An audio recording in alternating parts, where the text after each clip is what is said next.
Welcome to the Emperor's Dragon Part 1, Nestling, Chapters 22 and 23.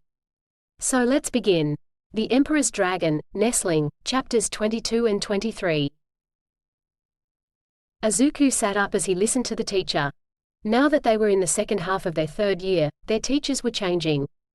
They still had Miss Samai for homeroom and mathematics, but science, language, history, art and something called domestic affairs were all taught by other teachers. He couldn't help but think that Miss Rika was much better at teaching science than Miss Samai had been. Except he was feeling somewhat nervous. They were doing quirk biology today and he was going to try to educate his classmates. He'd spent time with Dr. Garaki over the last few weeks, learning all he could about quirk theory and how it related to quirklessness. Essentially, there were very few people who were truly quirkless, that is those who didn't carry the quirk genes. Most of those who were deemed quirkless did carry the gene. Dr. Garaki had told him how he'd learned that by studying some of Izuku's upper classmates from the junior high associated with his previous elementary school. He'd felt an odd flush of pride when the doctor had told him that. He'd helped. In a roundabout way. So there were people who carried the quirk genes but who would not manifest a quirk, and not because they didn't know the trigger for it, and they were called quirkless, except there should be a distinction made there. They were functionally quirkless. If you looked at the data in a certain way, you could say that they all had the same quirk. Which was amazing, given that quirks were unique to bloodlines. Endeavor's Hellfire quirk, for example, was completely different to Ragnar's quirk. The people who had the genes but were functionally quirkless all had the same ability to stabilize quirks, and Dr. Garaki indicated that they might even enhance quirks, but there wasn't enough information about that. The old man admitted that the stabilization may just give the perception of enhancement. But that's what more study was for. Which is why those who are quirkless are actually less evolved. Miss Rika was saying, as she gestured to a chart. Izuku put up his hand, aware that the rest of the class was staring at him with near-identical looks of smug superiority. Yes, Izuku? Miss Rika called his name. He stood. With respect, Miss Rika, the latest papers published in the Journal of Experimental Quirk Biology show that there are very few people who are actually quirkless. Of those who are deemed quirkless, most of them have a fully functioning quirk factor, which is believed will act as a stabilizer for quirks in general. She looked at him. Miss Rika's eyes were part of her quirk. They were split like a cat and she could produce quite an intimidating stare. For a moment, standing there, Izuku felt vertigo, as if he'd entered a long tunnel. He wondered if this was another part of her quirk, but he didn't have a chance to confirm that before the feeling vanished. That's a lovely theory, Izuku, she said condescendingly. Izuku braced for the addition he knew she'd make. But there are no published papers that say that. She added. There is, Miss Rika, Izuku countered immediately, keeping his voice reasonable. The December edition was the original publication, he told her. It was a very new paper. Dr. Garaki had been proud to show it off. Izuku had wondered why, since it wasn't written by the doctor, until Dr. Garaki had explained that he had published it under a different name. He'd show Izuku several other papers he'd published. They were all on the cutting edge of quirk research. Ah, Miss Rika replied. Then there is no corroborating evidence, she said. The paper is merely a theory until it has been confirmed. And that requires more than peer review. It requires duplicate studies, which are underway, and so far, have produced the same results, Izuku told her. It is February, Miss Rika responded with a small laugh. Duplicate studies would not be set up that fast. Yet they are. Izuku. She interrupted, snapping his name. You are very young, and very early on the journey of scientific discovery, but I assure you that it takes longer than 2 months to set up duplicate studies. You have presented a nice theory, but I'm sure it is one which will be ultimately invalidated, Miss Rika added before she looked over at the rest of her class. But having a theory disproved is not, in itself, a bad thing, she assured them. Science is about the quest for the truth, and there are times when one finds a dead end. This is not something to lament, but something which contributes to the whole of human knowledge, for in disproving something, you have shown that it is a dead end. And that other paths will be more profitable to explore. She fixed Izuku with her stare again. Please sit down, Izuku, Miss Rika said. Would it help if I bought the paper? He asked. Izuku. Sit down. She ordered. The paper has no bearing on this lesson, which you are now disrupting. But Miss Rika, if science is truly the quest for the truth, then surely the most up-to-date papers are of interest. Izuku, she said with a clear note of warning. He held firm. She took a deep breath. Only the most up-to-date but verified papers are worth learning about at this point in your education. At the moment, you do not need to be shown the false paths others have gone down. The truth must first be learned, to form a solid base to pursue the unknown. And the truth, Izuku, in your case, may be painful, but that does not make it untruth. As a quirkless individual, you are less evolved. I am no. Izuku, detention. But, detention, and if you say another word, there will be a note on your record for disrupting class. Izuku sat down. It doesn't change it, he muttered. Miss Rika decided to ignore that and the class continued. Izuku didn't even bother to sigh when he looked in his shoe locker and saw that his shoes weren't there. After having detention at lunch, and then detention after school, he was half expecting it. The mounds of mud in the locker were new though, and he couldn't be bothered dealing with them now. When it ran down into the other lockers, well, it wasn't his fault. He hadn't put it there. He shut the locker and picked up his bag as he headed to the door. At least today he'd managed to keep his coat, so that was something. He just didn't understand. Why was everyone, so insistent on remaining ignorant? Why were they using that ignorance as an excuse to be mean? It didn't make any sense. He knew Miss Rika had looked up the article. He'd heard her soft exclamation at lunchtime detention as she'd been scrolling on her phone. He knew she'd read it. After that exclamation, she hadn't looked up, not even once, and he had seen that her eyes were rapidly reading something on the screen. She hadn't noticed when he'd switched from doing the detention work to writing in his notebook, which is what had gotten him the second detention after school. But he had seen her phone when she'd given that. He recognized the logo of the journal. Wasn't it her job to teach the truth? Yet it was he who got into trouble. It didn't make sense. It wasn't fair. He kept his head down as he trudged to the gate. There was no water on the ground for a change, but being spring, there wasn't any dust or debris there either, so he didn't raise little puffs of dirt. If there had been, he would have, such was his gait. However, it was a mistake to look down. Usually Izuku would be a lot more alert for the presence of others, especially those who might want to bother him, but he'd been kept after school, and he'd thought that would mean everyone else had gone home. He heard steps behind him, running, and assumed that it was someone else who'd had detention and now was running late, so he didn't think anything of it, until something pitched into his back. Izuku shot forward, balance destroyed. His arms automatically braced to stop his fall, and tears leapt into his eyes as he felt the asphalt against his palms. He was vaguely aware that whatever had hit him didn't spin away. Instead, there was a weight on his back, driving downwards, and his knees hit the ground with painful scrapes. He assumed that whoever had hit him would now go. When he was tripped, that was the end of it, and thus Izuku was unprepared for the blow that hit his ribcage. Until then, he'd managed to arrest his fall at the cost of scrapes on his hands and knees. That hit made him instinctively curl up to protect himself, and he fell the rest of the short distance to the ground. There was another blow, this time from the other side, and Izuku curled tighter. "Quirkless. What do you think you were trying today?" came the question. It wasn't a real question. There were another few blows. Izuku realized there had to be at least two of them. He hadn't heard two sets of footsteps, but just as he came to that realization, another voice spoke, confirming it. "Quirkless is useless. Just like your name, Deku. And don't you forget it. The quirkless are unevolved losers." More hits. They were kicking him, and Izuku couldn't hold back tears as the asphalt rasped against him. His skin felt hot from where it was rubbing. Quirkless have different genetics. They aren't even human. "So what are you doing here, dog?" "Oi! Don't insult dogs. I like them. Less than a dog," came the correction. There were more hits. Izuku tried not to listen.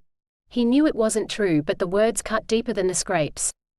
A particularly hard kick caused him to uncurl, and he landed on his back, looking up at the sky. If Deku's less than a dog, why is he dressed? Dogs don't need clothes. Even with his brain on fire with pain, Izuku heard that. Something sparked within him at the words, and he tried to roll over to scramble away. He got a few meters, before he was pitched back onto the ground and hands grabbed at him. He tried to struggle, and he felt his shoe hit one of them, but all that seemed to do was make them grab him harder. "No!" Izuku screamed. "No! He hit them again, feeling Kali Imperium rise with his panic. He pushed it down.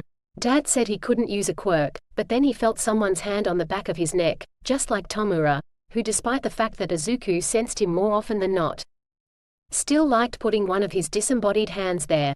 They yanked at his jacket and Izuku shrieked. Then there was nothing. He didn't question it. Instead he scrambled to his feet and ran. He didn't even check the direction but heard the sound of his feet pelting on the ground change as he ran over different surfaces. He might have crashed into something, or someone. He didn't care. He just had to get away. Eventually Izuku had to slow. His chest was heaving and his body burning. He retained enough presence of mind to check that no one was near, but that was all he could see before tears clouded his vision again. Izuku kept his sobs quiet as he worked on controlling his fear. Why had they done that? Why were they like that? What had he done? Where is he? He heard the shout. Izuku swallowed and did his best to stifle his sobs as his fear spiked again. He won't have gone far, one of the others said. It sounded like they were running everywhere as they searched for him. Izuku heard their feet hit the manhole covers and the tarmac as they searched. He flinched back to where he was. He wasn't well hidden. He hadn't been thinking of hiding, all he'd wanted to do was get away. He'd fled to one of the alleyways near the school. He was standing in one of the alcoves. Hopefully they just looked up the road and wouldn't see him. Izuku trembled. The scrapes and scratches from earlier ached and his chest hurt. He slapped his hands over his mouth when he heard footsteps coming close. Izuku swallowed, and struggled to breathe silently, but to his relief the footsteps traveled on. He gulped in air. And tears fell again. Izuku curled up, squatting as the ground in the alleyway was wet. The deeper shadows caused by the buildings meant moisture lingered, and it didn't necessarily have to be rain. He cried as the sky went dark and the footsteps disappeared. He was cold and stiff and his chest still hurt. When the stars came out, Izuku levered himself upwards, hissing at the pain as he stood. At least his legs were fine, but it hurt to breathe too deeply. Izuku shuffled out of the alleyway and looked around. His ears hadn't betrayed him. There was no one around. He began walking towards home. What had he done? He's asleep. Dr. Garaki snapped before Hisashi and Gigantomachia had even finished exiting the portal Kurogiri had made. Gigantomachia, guard, Hisashi issued the order as he glared at the doctor, demanding answers. The huge man shifted silently, moving quickly to Izuku. Kyudai wanted to object to the order. Izuku wasn't in any danger here, until he got a good look at the walking mountain. There was a boiling anger in him that being told to guard Izuku would quench. He watched as the huge man picked up the sleeping boy, cradling him gently. It almost looked like Izuku actually leaned into the embrace. He wasn't concerned with Izuku waking up. Along with painkillers, he had managed to slip the boy a mild sedative which would ensure he slept through until morning. The doctor knew he had to explain before All for One even asked. Nasuto has already downloaded the school's external CCTV and is accessing the city's cameras now. The whole incident will be on camera. Hisashi nodded, his eyes not softening in the slightest. What happened? Kurogiri brought him here as soon as he was found. He was on his way home, but much later than usual. The school emailed to inform Kurogiri that Izuku had detention, but he was later than that. He told me that some of the kids were waiting for him. He didn't see who. All for One waved one hand. The cameras will show that. Kyudai agreed. Izuku tells me he was knocked over. And kicked several times. His bruises are consistent with that, as is the broken rib. The doctor didn't move at the way Gigantomachia growled. He was suddenly grateful for Hisashi's earlier order restraining the man. Kyudai had a feeling that without it, there would be several holes in his building's wall, and a large swath of slaughter left in his wake. Kyudai Garaki had been working with, most people would say working for, All for One for a very long time. Decades. He had seen the ancient man in any number of states from full disappointment to belly-aching amusement. This expression was new. This was full anger, rage, and he resisted the urge to cringe back. He'd seen All for One mildly upset. In fact, seeing him with the injuries he sustained from the previous holder of One for All was the most upset Kyudai had ever seen the man. That was nothing compared to now. Except Hisashi Rigi, as he was known now, had some very impressive anger management techniques as well. He steepled his fingers and took several deep breaths. Tell Nasuto I want the identities of everyone involved. If someone even peeked around a corner at Izuku, I want their name." Kyudai nodded, waiting for the rest, because he knew there would be more. "And then, my good doctor, your new prototype will have some work to do." He swallowed. The tone in that announcement was colder than the deep freeze he kept samples in. Hisashi didn't say anything further. He rose, and strode from the room, Gigantomachia on his heels. Dr. Garaki gave a sigh of relief. He hadn't done anything wrong, but he had a feeling he'd be seeing those who had. Eventually. All for One was patient like that, and it made him shiver. He could only hope that patience didn't apply to him. Hisashi remained silent as his son awoke. He'd had a busy night working with Nasuto. The man was good at what he did and had been able to cross-reference the video footage to identify the children who'd attacked Izuku. He now had 3 names, their entire history and that of their families. Kenta Abe appeared to be the ringleader. He was in one of the classes above Izuku. The same class Himiko Toga was in. His quirk was Shadow Shaper. He had the ability to morph shadows cast by other living things into any shape. That was it. It did nothing else. Zakuro Kitagawa was in Izuku's class. The boy could change how people perceived others, specifically their hair and eye color. It wasn't an actual change, but simply perception. Hisashi had read about Izuku's speculation in his notebook, but his son had never had the opportunity to find out. Nasuto had collated the information for him. Knowing that on this, All for One wanted perfection. He was mildly interested in what this Zakuro's quirk could do if it awakened. How far could he change perception, but that was a question which would never be answered. Asushi Ueno was in one of the other level 3 classes. He had an interesting quirk. It had been registered as space and was the ability to fit anything into a pocket. It sounded fascinating, and Hisashi was so glad that Asushi had volunteered to give it to him, because nothing else would make up for his attack on Izuku. The boy had held back a bit, so All for One would take it easier on him. Hisashi watched as Izuku's eyes blinked a few times and said nothing when he saw them cloud with pain. There was a hitched breath from Izuku that spoke of pain. He waited instead for Izuku to see him. "Daddy? I'm here, my little dragon," All for One said, leaning forward so that Izuku could see him. "I hurt. I know," he replied. "Dr. Garaki gave you some painkillers last night and I kept you asleep. Do you need more?" He saw Izuku consider it, but at length he shook his head. Hisashi made a note to have Kurogiri slip something into his breakfast. Then he saw Izuku's eyes widen and he tried to sit up. All for One reached out his large hand and gently pressed his son back down, but Izuku kept pushing against him. Hisashi helped his son sit up. "School," Izuku said with wide eyes to explain his insistence. He shook his head. "You aren't going today." That was not open for discussion. "But, you aren't going today. Doctor's orders." He passed the blame to Kyudai. "Do you remember what happened?" he asked before Izuku came up with another objection. The response wasn't what he expected. Izuku surged forward, into his arms and sobbed, "I'm sorry. I'm sorry," he repeated. All for One said nothing. He moved his hands to rub at his son's back. He was careful not to put too much pressure on the rib, but he knew from experience that the motion of his hands would be comforting to Izuku. He applied the slightest trace of a cooling quirk. The doctor had told him that applying ice would be beneficial. Eventually the tears passed and Izuku sniffed against him and then snuggled closer. Hisashi indulged in a small smile. "What are you sorry for, Izuku?" he asked drowsily as he leaned back, holding the green-eyed boy firmly. It took Izuku a few moments to reply, and before he did, he sniffed heavily, clearing his sinuses. He said something. Even with All for One's enhanced hearing, Hisashi couldn't make it out. He took a deep breath, letting Izuku feel the gentle movement. "What was that?" he murmured. "I'm sorry," Izuku said clearly this time. "I used my quirk," he added. That had not been what he was expecting, but honestly, Hisashi had been expecting Izuku to take the blame for the thug's actions. They might be young, but he had no other word for them. "Izuku," Hisashi said, still speaking softly. "There is nothing to be sorry about. If you hadn't used a quirk, you'd have never gotten away, and that is far more important." It was far more important that he made sure Izuku understood that people were not to be trusted. He felt Izuku nod, but only once, and Hisashi kept stroking his back. All for one let the silence stretch for a while before he spoke again.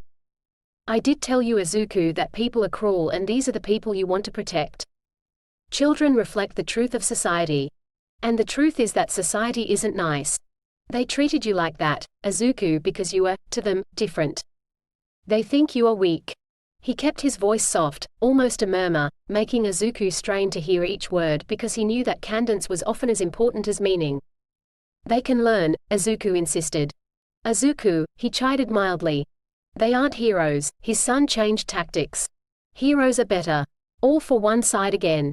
Heroes are people, my little dragon, he reminded his son. But Izuku's insistence was troubling. That he still wanted to be a hero, even now, was not merely stubborn but bordered on obsession. He would not allow obsession. This called for additional plans, and maybe the reveal of some key information. Carefully, of course. For now though, Izuku just needed him to be here. They are better, Izuku insisted. You will see, my little dragon, Hisashi told him. One day, you will see. Tomura was slouched at the table. He had a hand on each of his arms, 4 grabbing his chest and 2 around his neck. There wasn't one covering his face. He was leaning his chin on the heel of one hand, while he tapped the fingers of his other, ungloved hand on the table in increasingly complicated patterns. So why did you let him do it? He asked. Izuku looked over at him. Do what? He asked. The older boy just looked at him. Despite being 7, Izuku knew what he wanted. You could have burned them. You could have pushed him away. Why did you let him break your rib? That's something an NPC does. Green eyes fixed on the table. Sometimes, just sometimes, a hero let themselves be hurt in Tomura's games, but it wasn't often. Usually they fought back, but Dad said I couldn't use a quirk, Izuku told him. Oh, Tomura replied, and it sounded like that was the first he'd heard of the requirement. You still could have run away, he concluded. Izuku had been doing physical training with Kurogiri, and while he was still weak, he was quite fast. For his age. There were too many, Izuku said. He had gone over this with Kurogiri. And with Dr. Garaki. They had both wanted to know the details. Kurogiri been looking for him and had known something was wrong the instant he'd seen him. He hadn't even waited and had walked him straight to the doctor. The doctor had cleaned his scrapes and scratches and had given him some medicine to dull the pain. He'd also taken an X-ray and had explained that his rib would hurt for quite some time but that there was nothing more he could do. The doctor had given Kurogiri some more medicine that Izuku could ask for if he was in pain. Tomura gave him a look. And those are the people you want to protect, he snorted. Even to an almost 8-year-old, the implication was clear. His classmates were bad. Izuku bit the inside of his lip. Heroes protected everyone, good and bad. He knew that. It had come up in some of the interviews with heroes on the TV that Kurogiri let him watch. Some of the heroes went so far as to say they wanted to specifically save the bad guys too. That's why he wanted to be a hero. It wasn't that they were cool. Or that they could use their quirks, it was that they saved everyone. And they were good. At least, most of them were good. He knew that some were misled because they attacked his dad and his dad wasn't a villain. But some of his classmates said they wanted to be heroes. And the doctor, his dad, Kurogiri and now, even Tomura were telling him that his classmates were bad. They were bad when they called him names. They were bad when they took his stuff. They were bad when they hit him. They were bad when they kicked him. They were bad when they threatened to strip him. They were just bad. And they wanted to be heroes? The doctor had explained that most of them wouldn't make it. Izuku had been confused at that until he had shown him in numbers. Izuku never realized there were that many people in the world.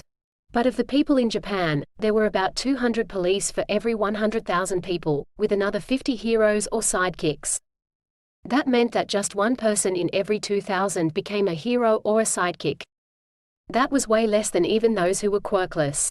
There weren't 2,000 people at his school, so the chances of one of them becoming a hero was small. Yet they wanted to try. And they might succeed. The teachers always said they had wonderful quirks that they could use to become heroes. But they were bad people. Was this how they were bad heroes? Izuku felt so confused. Tomura chuckled and rose. Izuku tensed as the older boy patted his shoulder. You'll work it out, hero, he said as he left. Izuku looked at the table. He didn't know what to do. Little Lord Gigantomachia. Izuku greeted the large man. It was the middle of the afternoon and he had today off. He was trying to write in his quirk notebooks but he couldn't concentrate. There were too many conflicting thoughts about what had happened and what it meant. Izuku didn't know that consciously, he just knew that writing in his quirk notebook wasn't satisfying today. The large man reached out and then paused. It's okay, Izuku reassured him. I'm okay. That was mostly true. His rib hurt a bit and the bruises did as well, but he was fine. He'd recover. Gigantomachia didn't make many expressions, but Izuku could see that the huge man was relieved. It was kind of comforting that Gigantomachia didn't make another comment. Do you want to play hide and seek? Izuku asked suddenly. He needed something to do. The giant grinned at him and Izuku knew that was a yes. Kurogiri. He called the barman, jumping up from the table. He hissed when the movement caused his rib to twinge with pain. It also caused Gigantomachia to start, but Izuku waved him down. Yes, Izuku? Kurogiri appeared in the doorway. Could you transfer us to the training room? Izuku asked. You aren't allowed to train today, the misty man reminded him. I'm not. Izuku replied. It's to play hide and seek. Kurogiri's yellow eyes looked at him for a few moments. Be gentle, he told Gigantomachia even as he expanded. Izuku missed the meaning of the look that passed between the warp gate and the huge man as he ran through. It was enough for understanding to form between two of All for One's servants before Gigantomachia lumbered through Kurogiri. Kurogiri was assigned to Tomura, and that responsibility came first. But those who attacked Izuku had best be wary. Just as All for One did not forgive or forget, neither did they. End chapters 22 and 23, The Emperor's Dragon, Nestling. Author note, I wish to point out that it is somewhat illogical for AFO to take vengeance on the boys who attacked Izuku. After all, they were only doing what he expected them to do. But logic is for the small-minded and simple, those who can't make their emotions do what they want. D and I think we know, even AFOs will do what he wants. Mostly. Thank you for listening. Join me again to listen to the next chapters.